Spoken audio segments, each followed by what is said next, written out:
guys, welcome back to my channel. இன்னைக்கு நம்ம loops தான் பார்க்க போறோம். loopsல டோட்டலா 4 types இருக்கு. நான் previous videoலயே சொன்னேன். for loop, while loop, do while loop and nested for. இதெல்லாமே iteration control structure அடியில தான் வரும். first for loop பார்க்கலாம். அதுல வந்து நமக்கு நிறைய advantages இருக்கு. அது ஒரே ஒரு ஸ்டேட்மெண்ட் தான். ஆனால் அதில் இனிஷியலைசேஷன், கண்டிஷன் அண்ட் ரீஇனிஷியலைசேஷன் எல்லாமே நம்ம ஒரே ஸ்டேட்மெண்ட்டில் கொடுப்போம். இது ஃபஸ்ட்டு கேட்கும்போது புரியாது, பட் ஆனால் நான் ப்ரோக்ராம் பண்ணால் உங்களுக்கு புரியும். ஸோ நான் ப்ரோக்ராம் பண்ணி எக்ஸ்பிளைன் பண்ணுறேன். ஸோ இந்த ப்ரோக்ராமில் பாருங்கள், ஃபஸ்ட்டு இன்டீஜர் வேரியபிள் டிக்ளேர் பண்ணிக்கிறேன். இப்போ வந்து இனிஷியலைசேஷன்னா ஒன்றும் இல்லை, நான் ஃபஸ்ட்டு ஸ்டார்டிங்கில் ஒரு வேரியபிளுக்கு ஒரு வேல்யூ அசைன் பண்ணுறது தான் இனிஷியலைசேஷன். அடுத்து வர்றது கண்டிஷன், அதுக்கப்புறம் ரீஇனிஷியலைசேஷன். அதாவது அந்த வேல்யூவை இன்க்ரீஸ் ஆர் டிக்ரீஸ் பண்ணுறது வந்து நம்ம ரீஇனிஷியலைசேஷன். இப்போ ஃபஸ்ட்டு அதை செக் பண்ணும். இது இங்கே ஐன்னு கொடுக்கக்கூடாது, நான் கேஎல்எம்னு கொடுக்கணும்.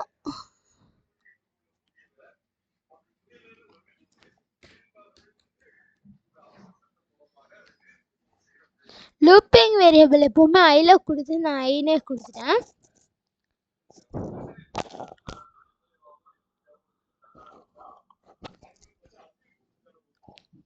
ஸோ ஃபர்ஸ்ட்டு நம்ம ஸ்டார்டிங்கில் ஒன்றுன்னு கொடுத்துருக்கோம். அது செக் பண்ண இந்த கண்டிஷன் ட்ரூவா இல்லையான்ட்டு. ஆமாம், ஒன்று வந்து 10 விட சின்ன நம்பர் தான், 10 இஸ் கிரேட்டர். ஸோ அது வந்து இங்கே அதிகமாயிடும். அதுக்கப்புறம் இந்த பிரிண்ட்எஃப் ஸ்டேட்மெண்ட் எக்ஸிக்யூட் ஆகும். ஸோ இப்போ அடுத்த 2 வரும். 2 10 விட கிரேட்டர் தான், லெஸ் தான். ஸோ அடுத்து பிரிண்ட்எஃப் ஸ்டேட்மெண்ட் எக்ஸிக்யூட் ஆகிட்டு நம்பர் அதிகமாயிடும். இந்த மாதிரி தான் கடைசியாக இப்போ 10 வந்து ஈக்குவல் டு 10 அதே மாதிரி போகும். இன்கேஸ் அடுத்து 11னா இந்த இடத்துல கண்டிஷன் ட்ரூ இல்லை, ஸோ அந்த ப்ரோக்ராம் இதோட ஸ்டாப் ஆயிடும்.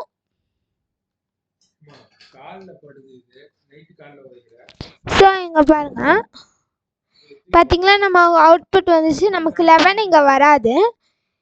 இன்கேஸ் இப்போ வந்து நான் 11ன்னு இங்கே கொடுக்குறேன், நமக்கு அவுட்புட் 11 வரைக்கும் வரும்.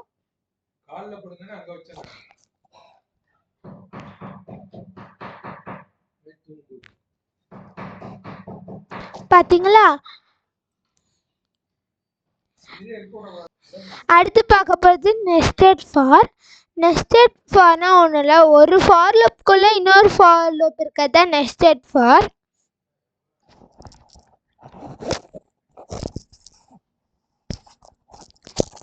இதுதான் ஃபார் நெஸ்டட் ஃபாருக்கு ஒரு ப்ரோக்ராம். இப்போ பாருங்கள், இங்கே இன்டீஜர் டிக்ளேர் பண்ணியிருக்கேன். ஸோ அவுட்புட் கொடுத்துட்டு இன்புட் வாங்குகிறேன். ஸோ எனக்கு இந்த லூப் தான் கொஞ்சம் கன்ஃபியூசிங்காக இருந்துச்சு, பட் எனக்கு இப்போ புரிஞ்சிடுச்சு. ஸோ இங்கே ஃபஸ்ட்டு நம்ம இனிஷியலைசேஷன் கொடுக்குறோம். So A is equal to 1 நம்ம சொல்லிட்டோம். இப்போ வந்து நம்ம என்னுக்கு ஒரு வேல்யூ, நம்ம பாட்டுக்கு நார்மலாக ஒரு வேல்யூ வச்சுக்கலாம். கன்ஃபியூஸ் ஆகக்கூடாதுன்னு ஒரு வேல்யூ வச்சுக்கிறேன். n is equal to 5. Okay, A வந்து n is greater than A. Okay, அப்போ ஏ அதிகமாயிடும்.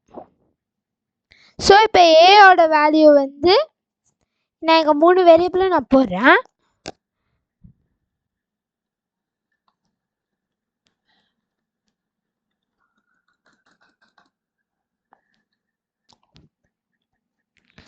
ஸோ இப்போ ஏ இஸ் ஈக்குவல் டு 2. அதுக்கப்புறம் இந்த ஃபாலோவிங் ஸ்டேட்மெண்ட்ஸ் எக்ஸிக்யூட் ஆகும். எம் இங்கே 1,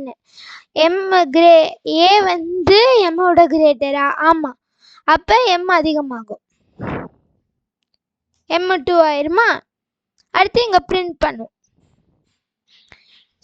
இப்போ அடுத்து கடைசியாக இது 6 வரும்போது ப்ரோக்ராம் ஸ்டாப் ஆயிரும். நமக்கு வந்து அவுட்புட் நம்ம என்ன நம்பர் கொடுக்குறோமோ நமக்கு வந்து அது வரைக்கும் எல்லா நம்பர்ஸும் பிரிண்ட் பண்ணும். அதாவது 2 கொடுத்தோன்னா ஃபஸ்ட்டு 1 பிரிண்ட் பண்ணோம், அதுக்கப்புறம் 1 2 அந்த மாதிரி பிரிண்ட் பண்ணும்.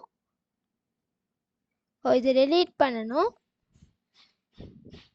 இந்த இடத்துல நான் ஏன் உள்ளே கொடுத்த பிரிண்ட்எஃப் இல்லாமல் இங்கே கொடுத்துருக்கேன்னா, நமக்கு வந்து எல்லாத்துக்கும் ஸ்பேஸ் வேணும் ஒன் ஆஃப்டர் அதர், அதனால தான்.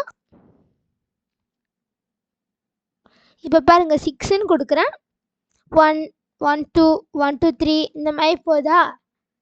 ஸோ இந்த மாதிரி தான் நான் இப்போ வந்து ஒரு ரொம்ப பெரிய நம்பராக கொடுக்குறேன்.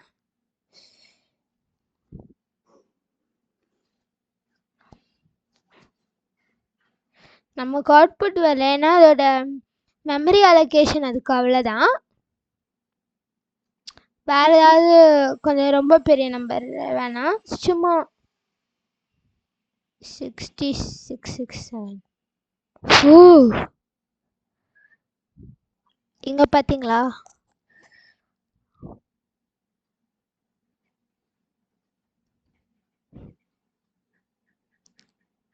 நமக்கு வந்து இந்த ஃபைனலாக இது நின்றுரும். பட் ஆனால் வந்து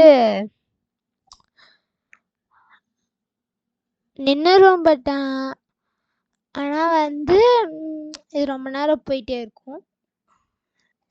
ஸோ அவுட்புட் வந்துடுச்சு, இங்கே பாருங்கள்.